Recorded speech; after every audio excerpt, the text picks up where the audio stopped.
Okay people, welcome back to another Fwoosh review. Today we're going to take a look at the Hasbro Marvel Legends Hell Hydra 2-pack of Hydra Supreme and Arnim Zola. And yes, you'll notice the figures are already out of the package because I did this whole review and forgot to turn the microphone on. In my defense, you'll notice that I didn't do a review Monday. I have been in bed for 3 or 4 days with a kidney stone. So my brain's not quite kicking this week yet. It's the first day that I haven't felt like somebody's stabbing me slowly with a dull, rusty screwdriver. Looking at the package, you can see the nice green and yellow motif of Hydra over the whole package. Get that new look at Arnim Zola. On the back, pretty promotional shots of both figures, a bio of what happens. I haven't actually read this story, so I have no connection to Steve Rogers and Arnim Zola in these looks. But I just like good figures, and I like adding to the Hydra shelf. On the other side, Hydra Supreme, but without that faceplate part. I kind of wish it came with this head too. And I keep looking at Hydra Supreme and wondering, what's the difference between Hydra Supreme and a standard Hydra Soldier? Sour cream. I can't remember where I've seen that. Then when you open the package, you get this Hydra backdrop. We got the same thing in the Hydra 2-pack of Grunt and Heavy. It's a nice little thing. You can use it as a diorama piece if you want, but if not, it goes out. Looking at Hydra Supreme, you would think, oh man, that's a whole new figure, but there is some reuse kicking here.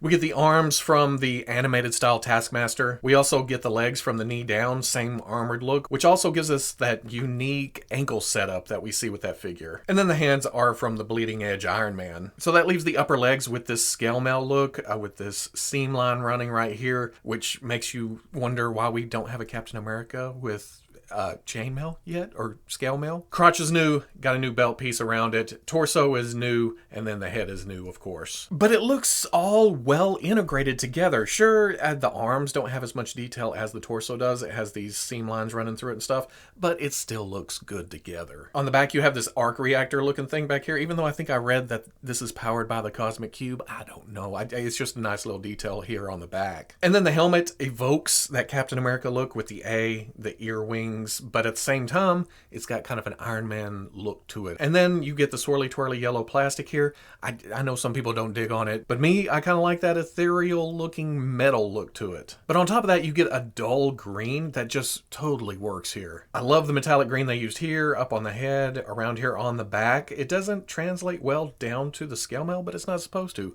That's metal. That's kind of a cloth. It works. It's probably not a cloth, but I'm going with that. In fact, looking at this now, wasn't there an Iron Man character, Force? Was he in a yellow and green costume? I don't know. I probably should have researched that before getting on here. And then looking at Arnim Zola, it's much more apparent here of the reuse, but Hasbro did a couple of tricky things that kind of put it over the top. First of all, the majority of it is reuse from the Build-A-Figure Arnim Zola. Feet, legs, skirt, torso. And yes, I know that's an ugly looking face right there. We'll talk about that here in a minute. But then the arms are reused from the Colossus, that one with the magnificent beard.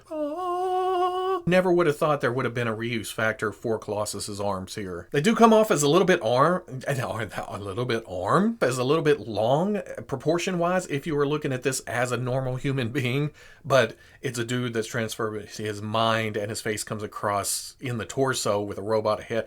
It's okay to look a little off in this circumstance. But again, we get that nice metallic color in the yellow of the arms and the legs. The harness part is a metallic purple, and that's really, really nice laid over the cloth look of this purple. It's the two different mediums. It works. It's very apparent when you're looking at it figure-wise. Same with the gloves, same with the boots, but I think my favorite part is the little blues in here. It just sets it off. It ties back up to here. It ties up into the accessory when that comes along here in a minute. I don't know. I'm a classic fan through and through, but I dig the color scheme to this modernized Arnim Zola. And then, of course, there's the face on the screen in the chest.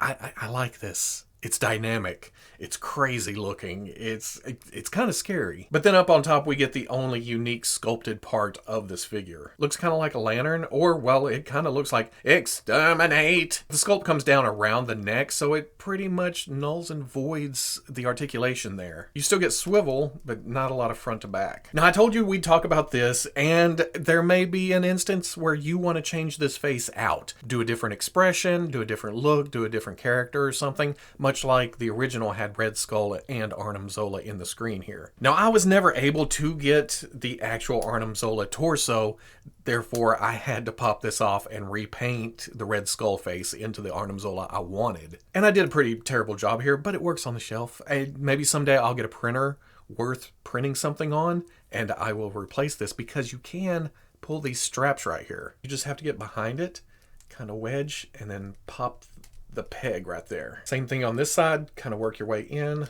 pop. This peels up and off like that, and then this part for the plastic cover screen part also comes off. So if you want to print out something the shape of this, as long as it fits under here, you're good to go. You can put anything you want under there. Now the pegs right here have a hook on them, so it's not meant to do this, but with a little force, you can do it. Now, like I said with the Force figure, now, like I said with the Hydra Supreme figure, I kind of wish it came with an alternate head where you could see Steve's face through it. But you can take the maskless look from the, what was it, Target 3-pack, Miss Marvel, Radioactive Man, Captain America. It's a very, very tight fit, but you can get that on there if you want a different look for Hydra Supreme. But I have no doubt we'll see this figure again sometime in the Civil Warrior colors, which I didn't even know was a thing until I saw it floating around on Facebook. But you give me anything in Captain America colors, yeah, I will buy it. Going over articulation, there's a hinge at the top of the neck with a ball going up into the head. Nice up. Can bury the chin. Not a lot of tilt, just kind of a rotation there. Swivel. Arm hinges up, around. Swivel at the bicep. Double elbow comes most of the way up. Hinge, swivel. Not a lot of crunch. It goes forward enough, but there is a lot of arc back though. Arc back.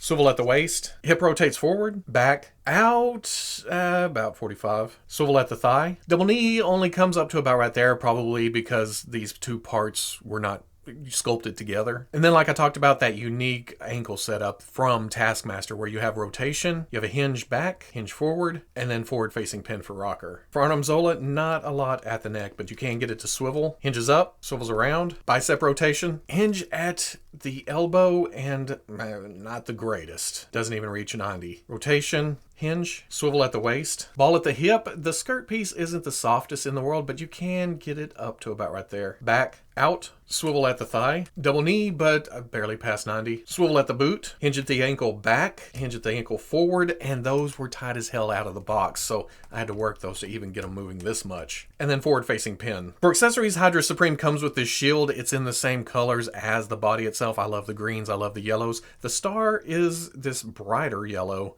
that doesn't really match anything else in the set, but I'm okay with that. Plus the sculpt overall is just delicious. On the back you get this clip that rotates down to a pin that is supposed to plug into the back to make it look like the shield is stored away. But there's no hole in the back. There's that arc reactor looking thing back there, which would have been kind of the perfect place to put a hole, but what do I know? Now, I have been seeing a lot of comments online about this breaking when you try to put it on the arm. Now, I've done this once during the review that has no sound to it right now.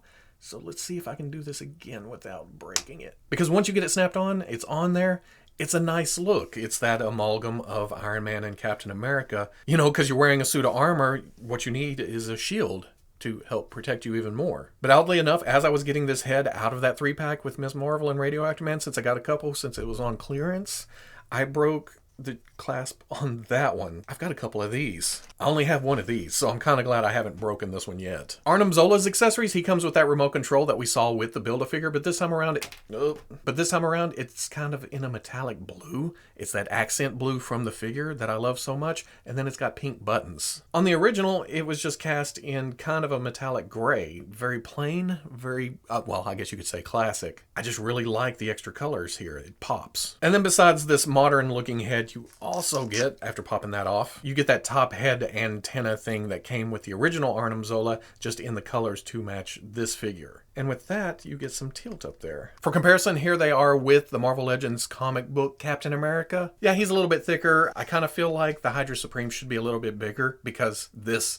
needs to go into this. But at the same time, it's comic books. I can live with this. Here they are with the Hydra standard grunt from the first 2-pack of Hydra, and then the heavy grunt from that same 2-pack. And if you just want to get crazy with some Hydra stuff on the shelf, here's the movie Red Skull. So at the end of the day, a very interesting set. I dig the figures out of it, even though I'm not emotionally connected to them at all. I never read the Hydra Cap story, but I dig the looks. I've got nothing against updating older figures into modern looks. Saying that, though, being a classic guy, I would probably leave the Build-A-Figure Arnim Zola on the shelf. But I've got so many Captain Americas, so many Iron Mans, there's nothing wrong with adding another one to that, even though it's an amalgam. Plus, this is a nice addition to the Hydra display. Building those ranks up, nothing wrong with that. But this really makes me want to force. So if you like the review, comment, like, subscribe, and I'm going back to bed. I'll catch you on the Fwoosh.